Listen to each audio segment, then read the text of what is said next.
ఇక ఒక్కసారి బీసీలకు సంబంధించినటువంటి అంశం ఇది చాలా క్లియర్గా చాలా జాగ్రత్తగా అయినండి ప్రజలారా నేను చెప్పేది. వీలైతే బీసీలు ఎవరైతే ఉన్నారో ఆ గ్రూపులు ఏవైతే ఉన్నాయో అందులో దయచేసి షేర్ చేయండి. ఎందుకంటే నేను చెప్పబోయేటువంటి అంశం చాలా కీలకమైనటువంటి అంశం సోదరులారా. దయచేసి లైక్ చేయండి, అలాగే షేర్ చేయండి, ఎక్కువ మందికి చేరేలా చూడండి. ఇప్పుడు నేను చెప్పబోయేటువంటి అంశం అసలు ఈ బీసీలు ఎవరు, అసలు బీసీలు ఎవరు?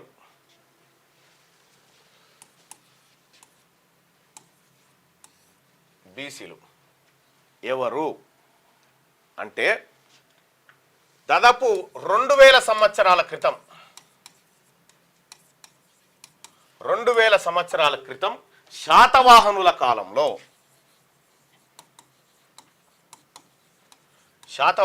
కాలంలో శ్రేణి అనేటువంటిది ఉండే, శ్రేణి అనే వ్యవస్థ ఉండే.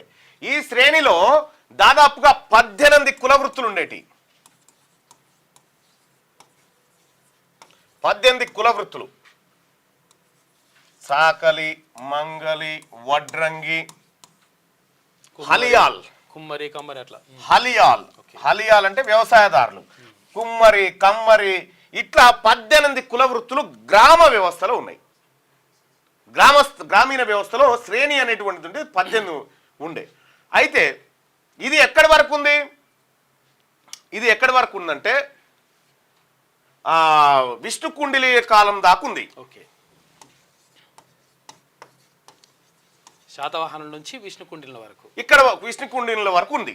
ఇక్కడ వరకు అంటే 2000 సంవత్సరాల క్రితమే బీసీ అన్నట్టు అంటే కుల వృత్తులు ఈ వ్యవస్థ అంతా స్టార్ట్ అయిపోయింది. ఆ కాలంలో ఉండే.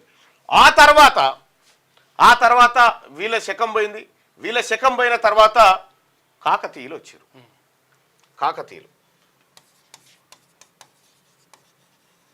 కాకతీయుల కాలంలో ఏం జరిగిందంటే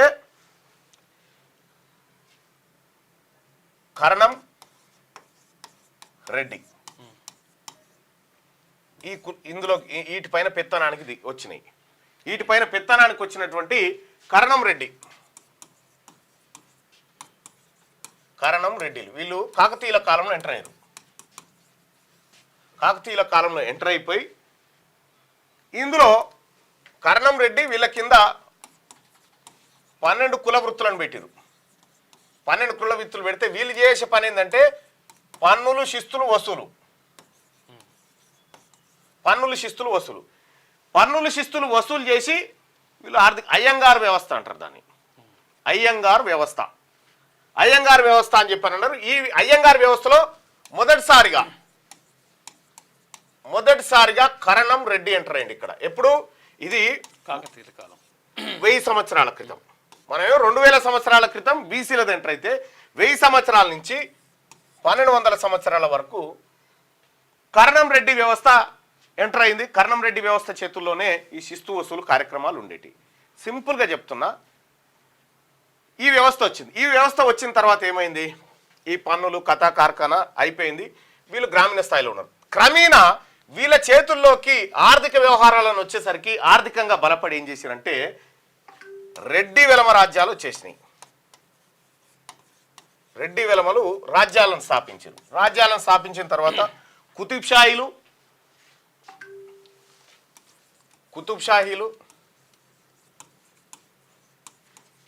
తర్వాత వీళ్ళనేమంటారు నిజాంల రాజ్యాలు వచ్చినాయి. వాళ్ళే కూలిపోయినాయి. వచ్చిన తర్వాత ఏం చేశారు? అప్పటికే ఆర్థికంగా బలంగా ఉన్నటువంటి వెలమ తర్వాత రెడ్డి వీళ్ళు ఏం చేశారంటే ఈ నిజాంల కింద కుతుబ్షాహీల కింద కూడా సేమ్ పరపతిని మళ్ళీ కాకతీయుల కాలం నాటి పరపతికి వచ్చేసారు.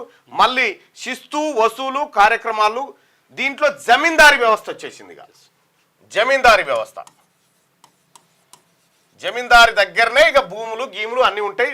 ఈ జమీందారులు ఏం చేస్తారంటే ఈ నిజాం రాజుకు మొత్తం కుదరదు కదా, ఇగో ఇంత భూభాగం నీకు ఇస్తున్నాయా రామచంద్రారెడ్డి, ఈడ నువ్వు ఏం పన్నులు వసూలు చేసుకుంటావు నీ ఇష్టం, మా గట్టవలసింది మా గట్టేసేయి.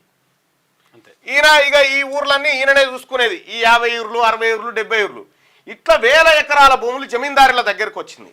జమీందారుల దగ్గరకు వస్తే వాస్తవానికి 48 దాకా అంతేగా సెప్టెంబర్ 17 వరకు ఈ వ్యవస్థ కొనసాగింది. అయితే ఎప్పుడైతే నిజాం రాజు ఈ భూమి అంతా ఎవరిది వాస్తవానికి ఈ హైదరాబాద్ సంస్థానం అంతా నిజాంలది. అందులో సర్ఫకాస్ ల్యాండ్స్ అవి ఇవి మన్ను మసడం అన్నీ ఉండే. ఈ ల్యాండ్స్ అన్ని ఒరిజినల్గా ఓనర్ నిజాం ఎప్పుడైతే భారత్లో విలీనమైందో నిజాం ప్రస్థానం అయిపోయింది. మరి ఈ భూములు ఎటు పోవాలి? ఈ భూములు ఎటు పోవాలంటే ఈ జమీందారుల చేతుల్లో ఉన్నాయి.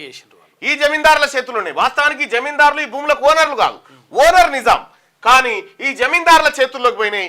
జమీందారులకు అప్పుడు ఈ 6,000 ఎకరాలు 3,000 ఎకరాలు 4,000 ఎకరాలు ఇట్లా ఉండేది. తర్వాత ఏం జరిగింది?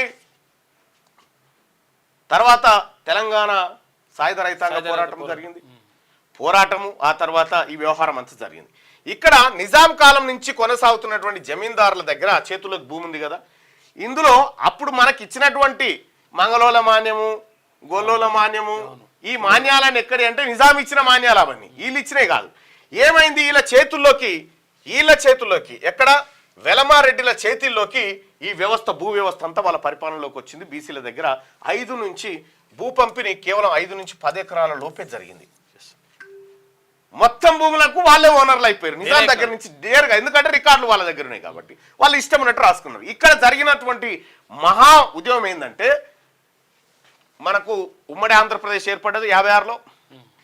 ఆ తర్వాత కర్నూలు వాళ్ళ రాజధాని పోయి హైదరాబాద్కి వచ్చేసారు. పెద్ద మనుషుల ఒప్పందం మన్ను మాషాడం అన్ని జరిగినాయి. 1973లో పివి నరసింహారావు గారు ఏం చేసిందంటే ఈ జమీందారీల దగ్గర ఉన్నటువంటి భూములు ఏవైతే ఉన్నాయో ఒక్కని దగ్గర 54 ఎకరాల కంటే ఎక్కువ ఉండొద్దని చెప్పిండుగా. ల్యాండ్ రిఫార్మ్స్ తీసుకొచ్చిండు. ల్యాండ్ రిఫార్మ్స్ తీసుకొచ్చి పివి నరసింహారావు గారు పుణ్యాత్ముడు మహాత్ముడు పివి నరసింహారావు గారు ల్యాండ్ రిఫార్మ్స్ తీసుకొచ్చి 1973లో మీకు 54 ఎకరాల భూమి కంటే ఎక్కువ ఉండడానికి వీల్లేదు ల్యాండ్ సీలింగ్ యాక్ట్ అది తీసుకొచ్చిండు. ఇది తీసుకురావడంతో అంటే ఇందులో అవి వేరు ఉన్నాయి. అయితే ఇది తీసుకొచ్చింది కదా. ఇది తీసుకురాగానే వీళ్ళ దగ్గర ఉన్నటువంటి భూములను ఏం చేసిరు? కుక్క పేరున నక్క పేరున ఎవ్వని పేరు మీద పడితే వాని పేరు మీద డివిజన్ చేసిరు. డివిజన్ చేసి వాని పేరు మీద ఈయన పేరు మీద రాసిరు. ఇంకా చాలా మందికి ఇప్పుడు ఈ ముసలోళ్ళకి తెలియదు. ఆయన పేరు మీద వాని రికార్డులు తీస్తే ఎందుకంటే 60-70 ఎకరాల భూమి ఉంటుంది. ఈయనకు తెలియదు. అయితే కుక్క పేరున నక్క పేరున లెక్కలు రాసిరనే పాటలు కూడా ఉన్నాయి. ఆ పాటలు కూడా ఉన్నాయి. ఇక్కడ 1973లో ల్యాండ్ రిఫార్మ్స్ తీసుకొచ్చి మీకు ఇంతకంటే ఎక్కువ ఉండడానికి వీల్లేదంటే జమీందారుల దగ్గర ఉన్నటువంటి 20% భూమి గవర్నమెంట్ చేతుల్లోకి అంటే సీలింగ్లోకి వచ్చేసింది. అప్పుడు 1974లో ఆ తల్లి ఇందిరాగాంధీ ల్యాండ్ రిఫార్మ్స్ తీసుకొచ్చింది. ల్యాండ్ రిఫార్మ్స్ తీసుకొచ్చి ఏం చేసింది? ఈ 20% భూమిని పేదోళ్ళకు పంచింది. పేదలకు పంచింది ఈ భూమిని. 20% భూమిని ఇప్పుడు మన దగ్గర ఉన్నటువంటి పొరంబోక్ భూమి, లావన్పట్ట భూములు అన్నీగో ఇవే ఆ తల్లి ఇందిరాగాంధీ పంచింది. ఇందిరాగాంధీ పంచితే వీళ్ళ దగ్గరికి మళ్ళీ బీసీల దగ్గరికి మళ్ళీ కొంత భూమి వచ్చిందిగా. మళ్ళీ ఈ భూమిని ఏం చేయాలి? ఈ భూమిని ఏం చేయాలంటే ల్యాండ్ యాక్వేషన్ పేరు మీద కొల్లగొట్టుడు స్టార్ట్ చేసేది. ల్యాండ్ యాక్వేషన్ పేరు మీద కొల్లగొట్టుడు స్టార్ట్ చేసి గత ప్రభుత్వాలు కొల్లగొట్టుడు స్టార్ట్ చేస్తే 2013లో చట్టం చేసింది యూపీఏ గవర్నమెంట్. 2013లో ఒక చట్టం చేసింది యూపీఏ గవర్నమెంట్.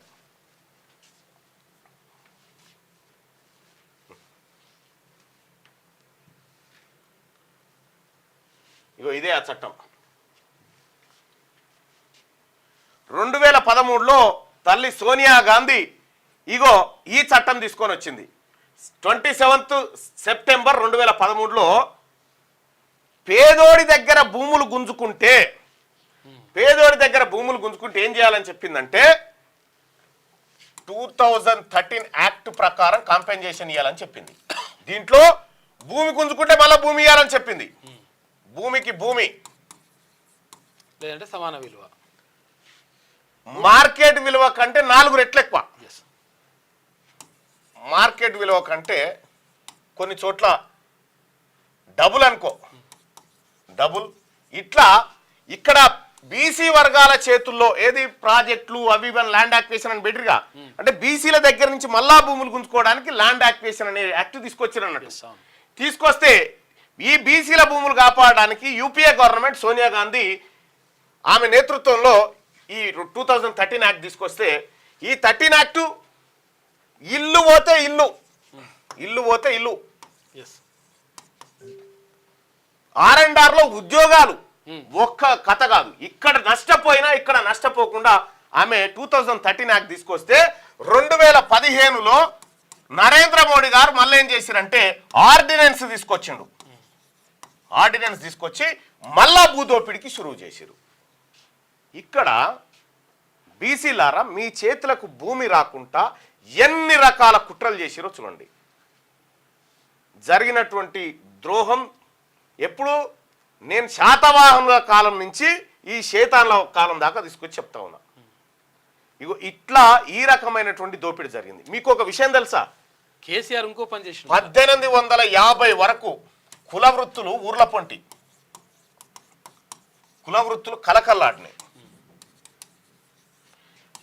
1850లో ప్రపంచ ఆర్థిక వ్యవస్థలో భారత శాతం ఎంత అంటే సరే అప్పటికి వీళ్ళు పరిపాలిస్తున్నప్పటికీ మొత్తం వరల్డ్ ఎకానమీలో 20% ఇండియాదే. 20% షేర్ ఇండియాదే. ఈ దొరలు భూస్వాములు పెత్తందారులు వీళ్ళందరూ వచ్చిన తర్వాత కుల వృత్తులను ఖతం చేసిన తర్వాత 2023లో ఇదెంత ఉంది ఆర్థిక ప్రపంచ ఎకానమీలో ఇండియా వాటా ఎంత అంటే 7.79%. సారీ 7.59%. 7.59%కి వచ్చింది వరల్డ్ ఎకానమీలో. అంటే ఇక్కడ భారతదేశం కుల వృత్తులు బీసీలతో కలకల్లాడినన్ని రోజులు బీసీలు వృత్తులు చేసుకొని బీసీలు గ్రామీణ ఆర్థిక వ్యవస్థను పరిపుష్టి చేసినన్ని రోజులు భారతదేశం 20% ఎకానమీని కలిగి ఉంది ప్రపంచ ఆర్థిక వ్యవస్థలో. ఇక వీళ్ళ చేతులకు వచ్చిన తర్వాత గ్రామీణ వ్యవస్థ నాశనమైన తర్వాత 7.59% వచ్చింది ఇండియన్ ఎకానమీ. సో ఇక్కడ దీన్ని బట్టి ఏమర్థమవుతుంది? దేశం ముందుకు పోవాలంటే బీసీల పాత్ర చాలా అవసరం. ఇది ఫైనల్ కంక్లూజన్. కేసీఆర్ ఇంకో పని కూడా చేసిండు ఇక్కడ మధ్యలో. ఏం చేసిండో అసలు యాక్చువల్గా అంటే దున్నేవాడిదే భూమి అని చెప్పేసి అప్పుడు అది వేరే సబ్జెక్ట్. అది మళ్ళీ రాష్ట్రానికి వచ్చినప్పుడు ఏం చేసిండు ఇక్కడ అది తెలంగాణలో నక్సల్బరీ వ్యవస్థ వచ్చింది. నక్సల్బరీ వ్యవస్థ వస్తే ఈ జమీందారులు ఏం చేసిరంటే భూములు ఊర్లలో వదిలిపెట్టి పారిపోయారు. ఏది నక్సలైట్లు అన్నాలు వచ్చిన తర్వాత జమీందారులు భూములు వదిలి పారిపోయారు. ఎందుకంటే నక్సలైట్లు గాలి చేస్తున్నారు. పట్టణాలకు పోయారు. వీళ్ళు వారిపోగానే వీళ్ళ భూములలో ఎర్ర జెండాలు వాచారు నక్సలైట్లు. ఎర్ర జెండాలు వాతంగానే ఏం చేసిరు జమీందారులు పట్టణాల పొంటి వచ్చారు కదా, అరే ఎట్లాగో నువ్వే దున్నుకుంటున్నావు గారా అని పేదోని చెప్పి నువ్వే దున్నుకుంటున్నావు గారా ఎంత ఇస్తావో ఈరా అన్నారు. ఇక గింత ఇస్తున్నాను మా దగ్గర వసూలు చేసిరు. వసూలు చేయగానే ఆ వసూలు చేసిన పైకమంతా వచ్చి పట్టణంలో రియల్ ఎస్టేట్ వ్యాపారాలు చేసిరు. ఆ ఎవడైతే పేదోడు ఇచ్చినగా పైసలు వానికి తెల్ల కాగితం మీద రాసిచ్చాడు. సాదా బైనామా మీద రాసిస్తే వానికి పట కాయిదాలు రాలే, ఒరిజినల్ ఓనర్ మళ్ళా జమీందారే అయిండు. కేసీఆర్ వచ్చినాక ఏం చేసిండంటే జమీందారులదే భూమి అని తేల్చేసిండు. రైతు బంధు ఎవరికి వేసిండు? యాక్చువల్గా అంతకుముందు చట్టం ఉండే అనుభవదారుడి కాలం అనేది ఉండేది. పహానీలలో అనుభవదారుడి కాలం అనేది ఉంది. అనుభవదారుడు అంటే అనుభవిస్తున్న పేదవాడి పేరు, పట్టాదారుడు అంటే ఈ జమీందారుల పేరు ఉంటుండే. అనుభవదారుడి హక్కులు ఉండేటి, హక్కులను కాలం రాస్తూ పట్టాదారుడే ఒరిజినల్ ఓనర్ తెచ్చి వేల కోట్ల రూపాయల సంపద ఇలా దారాదత్తం దొరలకు కేసీఆర్. ఇది మన రాజ్యాంగానే కాదు. బీసీ ప్రజలారా మీరొక్కసారి చరిత్రకు పోతే ఇది ఇందులో జరుగుతున్నటువంటి దోపిడీ ఏదైతే ఉందో ఈ 2000 సంవత్సరాల నుంచి 2000 సంవత్సరాల క్రితం నుంచి 2000 సంవత్సరాలు వెనక్కి పోయి చూస్తే ఆ రోజు బీసీ వాడున్నాడు, వీళ్ళు రెడ్డిలు కర్ణాలు లేరప్పుడు. ఎప్పుడైతే కాకతీయుల కాలం వచ్చిందో కాకతీయుల కాలంలో అయ్యంగార్ వ్యవస్థ వచ్చిందో, అయ్యంగార్ వ్యవస్థ వచ్చిన తర్వాత 18 శాఖలుగా ఉన్నటువంటి కుల వృత్తులు 12కు వచ్చినాయి. ఆ 12లో ఈ జమీందారు రెడ్డి కర్ణం వ్యవస్థలు వచ్చినాయి. ఈ కర్ణం వ్యవస్థలు క్రమక్రమేణా ప్రతిసారి ఏదన్నా ఒక మంచి ప్రభుత్వం వచ్చి పేదోళ్లకు, బీసీలకు, కుల వృత్తులు చేసుకునేటువంటి వాళ్ళకు భూములు ఇస్తే ఆ భూములను మళ్ళా కొత్త చట్టాలు తీసుకొచ్చి యాక్టివేషన్ పేరు మీద మళ్ళా లాక్కొని పోతారు అన్నట్టు. ఇగో ఇదే దోపిడి. బీసీ ప్రజలారా, మనము చరిత్రను గనక చూసుకోకపోతే మనం ఎక్కడి నుంచి వచ్చినామని, ఈ భూమి 2000 సంవత్సరాల క్రితం బీసీ వాళ్ళ చేతుల్లో కలకల్లాడింది. మనది ఆక్రమణకు గురైంది, మన దోపిడీకి గురైంది. ఈ భూమి అంతా మనదే, ఈ భూమికి ఓనర్లం మనమే. కాబట్టి బీసీ ప్రజలారా, చాలా జాగ్రత్తగా ఈ అంశాలను మీరు పరిశీలించండి, బీసీ ప్రజలతో చర్చించండి. మనకు జరిగినటువంటి అన్యాయం, వెలమాయన వస్తే వెలమాలను పట్టాదారులను చేసిండు, అదే ఇందిరాగాంధీ వచ్చినప్పుడు బీసీలను పట్టాదారులను చేసింది. ఈ జమీందారీ వ్యవస్థ, పటేల్ పట్వారీ వ్యవస్థను ఎన్టీ రామారావు రద్దు చేసిండు. ఈ పటేల్ పట్వారీ వ్యవస్థను ఎన్టీ రామారావు రద్దు చేస్తే ఎన్టీ రామారావును ముప్పు తిప్పలు పెట్టిరు వీళ్ళంతా. మీ అందరికి తెలుసు. మళ్ళీ ఆ హిస్టరీ మాట్లాడుకుందాం, ఆ రీఫార్మ్స్, ఆ వ్యవస్థ మాట్లాడుకుందాం, ఎందుకంటే టైం కూడా ఎక్కువ లేదు. కాబట్టి జరిగినటువంటి ఘోరం ఇది ఏదైతే ఉందో దీన్ని బీసీ ప్రజలు గమనించాలి. ఇది మనకు కిషన్ రెడ్డి గారు వచ్చి చెప్పాడు, ఇవన్నీ కిషన్ రెడ్డి గారు వచ్చి చెప్పాడు మనకు ఇట్లా జరిగింది, ఈ ఆర్డినెన్స్ తీసుకొచ్చినాం, మీ దగ్గర ఉన్నటువంటి భూములను కొల్లగొట్టడానికి, మళ్ళీ అదానీల అంబానీల చేతుల్లో పెట్టడానికి మేము ఆర్డినెన్స్ తీసుకొచ్చినాం అనే మాట ఎక్కడ చెప్పరు. పివి నరసింహారావు గారు రెడ్ల దగ్గర నుంచి భూమి గుంజుకుంటే ఇందిరాగాంధీ గారు ఆ భూమిని బీసీలకు, పేదోళ్ళకు పంచింది. సేమ్ ఆ భూమిని మళ్ళీ దొరలు వచ్చి మళ్ళీ ఏం చేసిరంటే ఆ భూములను మళ్ళీ దొరలకు కట్టబెట్టింది. ఇదే జరిగింది. అదే అది యాక్ట్ కూడా ఉండే. 12 సంవత్సరాలు ఎవరైతే అనుభవదారు ఉంటారో, ఎవరైతే దున్నుకొని ఉంటారో వాళ్ళకి భూమి అనేటువంటి యాక్ట్ ఉండే, వాటిని కూడా లేకుండా చేసి తీసేసిండు కేసీఆర్. పోల్ వచ్చిందా?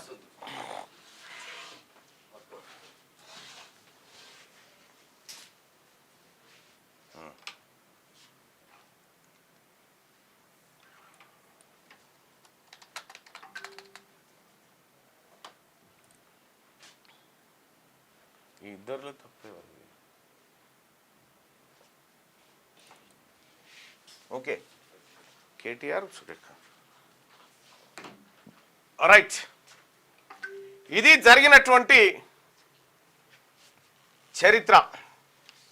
ఈ చరిత్రను మరుగున పడేయడానికి రకరకాల కుట్రలు జరుగుతూ ఉంటాయి. 2000 సంవత్సరాల నుంచి ఇప్పటి వరకు బీసీ వాడు అధికారంలో లేడు. ఎస్, మొత్తం ఎంటైర్ దేశానికి, ముఖ్యంగా తెలంగాణ రాష్ట్రానికి లేడు. 2000 సంవత్సరాలైంది బీసీలకు అధికారం పోయి. క్యూ న్యూస్ ఛానల్లో పనిచేయటకు అనుభవం గల సీనియర్ వీడియో ఎడిటర్స్ కావాలను సంప్రదించవలసిన నెంబర్ 8688926084. qnewsads@gmail.com ను సంప్రదించండి. లైక్ చేయండి.